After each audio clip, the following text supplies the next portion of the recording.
Hello, good day everybody, and thank you once again for joining me here at a new video of a case analysis.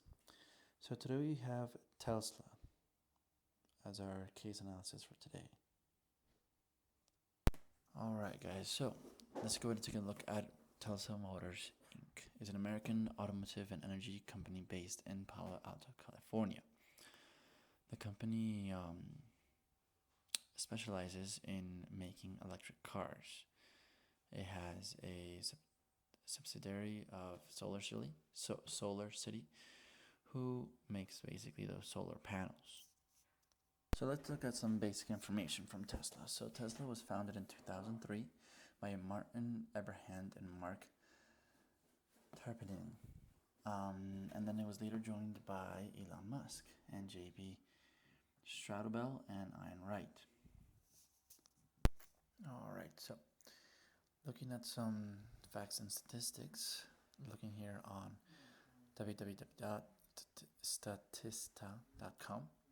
At Tesla, we can see here that Tesla's revenue worldwide is 11.8 billion US dollars, with its Tesla Model S as the best selling of electric cars in the United States, selling over 27,000 units.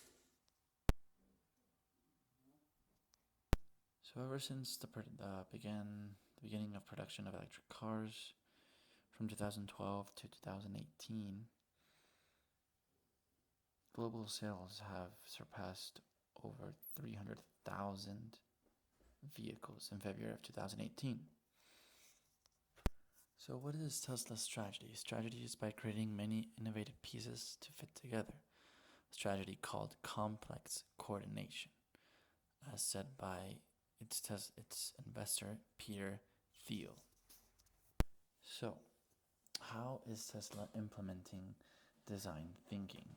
Well, first off, looking at design thinking is a method that designers use in ideation and development that has applications in many areas. It has a human-centered iterative design process that consists of empathize, define, ideate, prototype, and test. So what is Tesla bringing in from design thinking? They bring in desirability, viability, and feasibility. Desirability, initially because many of the people that have bought Tesla really want the product per se. The product, Tesla's cars, has become desirable for the public. Initially, it was only aimed at affluent buyers, people with a lot of money. But little by little, Tesla is developing cars at a much lower price for commercial use and basically affordable for anybody.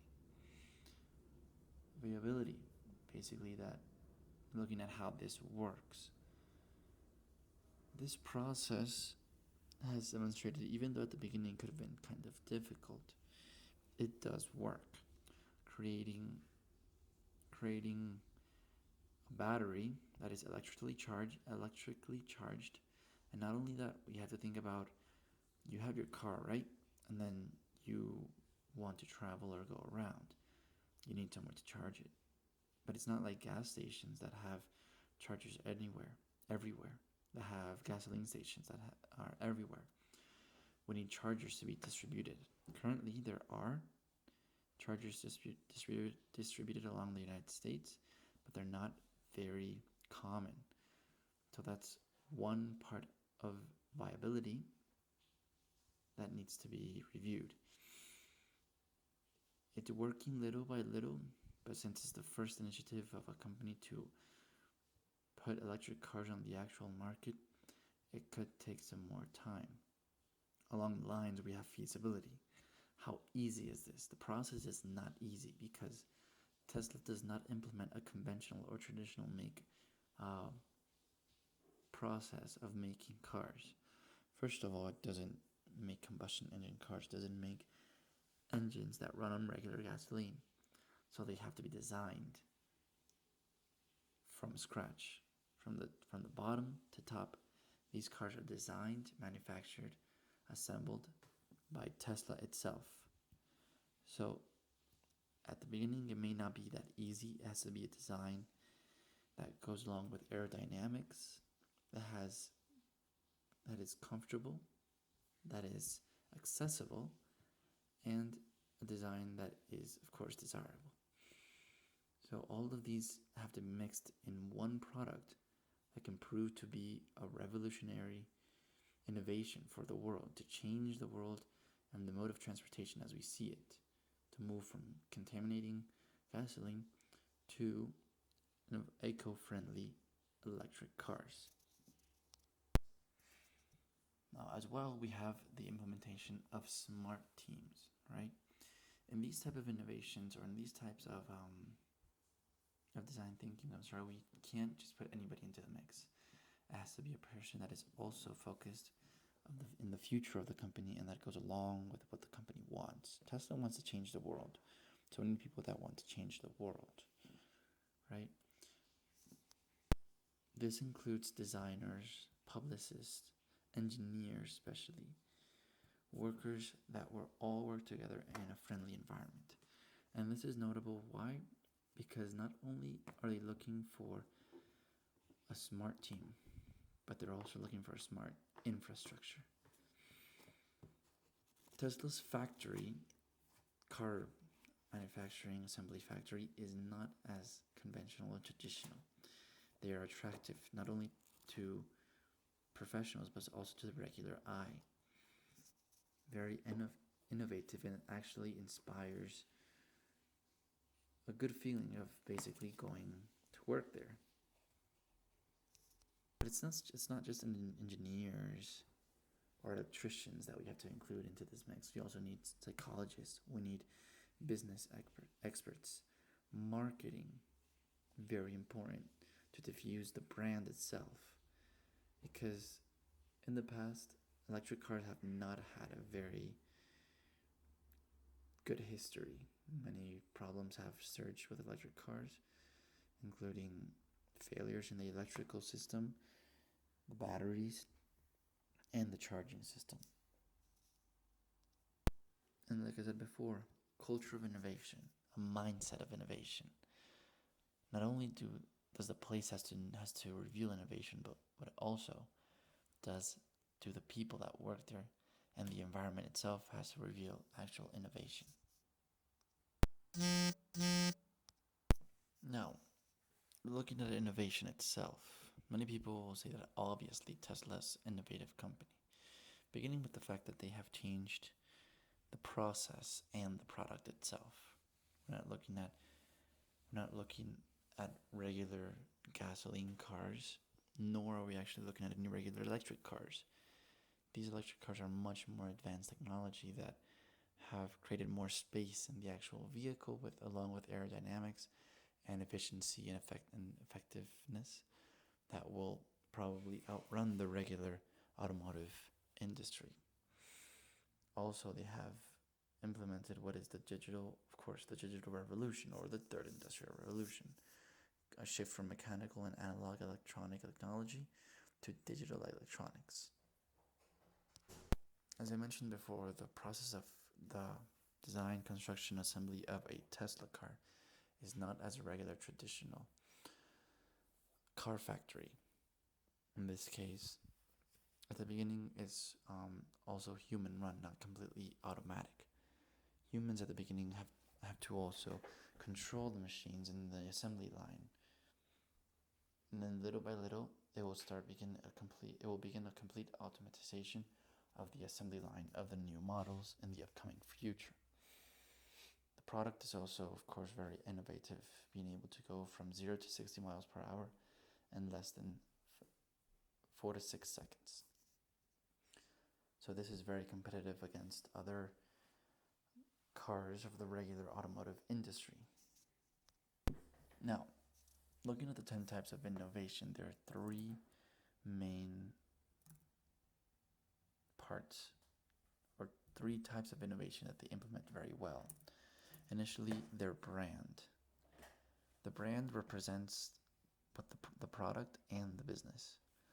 Tesla has worked a lot with marketing to be able to promote their brand, to make it desirable, to make it attractive for other people. And Tesla's not alone. it's gone along with other companies like SpaceX that has a very good reputation on innovative technologies and bringing things that are very hard to get for regular people down to commercial level and working on how to make, for example, electric cars and space travel accessible for anybody and everybody. The number two would be under configuration, the process. The process is use is how the company uses its signature or superior methods to do what they do. In this case, as we know, well, as it was said in the video, the youngest automotive company is 90 years old. So, any new company faces a lot of competition and a lot of dilemmas or a lot of challenges, basically. Elon Musk, the company's CEO, has promoted this process among the general public, promising things that no one else could ever promise, things that NASA never promised, things that international governments could never promise, things that not even other automotive industry companies could promise. None of them ever promised to eliminate the gasoline car and bring about electric cars for the future. Finally, there's product performance under the offering. Product performance is how the company employs distinguishing features and functionality. Looking at its products, well, number one, well, basically it's cars, right? Its cars have promised to reduce annual expenditure on gas and even maintenance. Also, due to the fact that there's no engine in the front of the car, all that is converted into basically storage space, which gives the car much more efficiency in means of transportation for maybe, let's say, a big family. Instead of having the need of two cars, maybe just one will be fine to be able to transport everybody. Family of 5, 6, 7 people. Also, as I said a little bit earlier, these cars have proven to be competitive along with the regular automobiles based on gasoline. They're able to go maybe at the same or even faster than these cars thanks to its revolutionary design. As it showed in the video, even the handles are able to be pulled in to make the aerodynamic of the car even much easier to ride through. Now finally, let's take a look at the future of Tesla. Now, we all know that Tesla wants to bring about commercial electric cars and they want to take people to space. I basically see a future beginning with North America and Europe, maybe Australia as included, as regular Tesla charging stations in anywhere and everywhere. Where there used to be gasoline stations, they will begin to be Tesla charging stations. As well, Tesla doesn't have to just stay in the automotive industry. It can also go into the transportation industry. It could begin to make electric trains much faster, even though there currently are very fast trains. Tesla could unite with governments and begin to make much faster trains, even internationally, across countries, across seas, oceans. And finally, there's space exploration. I do believe, honestly, that Tesla will make it to Mars in less than maybe around 30 years, 20 years tops. Though most likely they will begin colonization of Mars, and who knows, due to its innovative mindset and culture,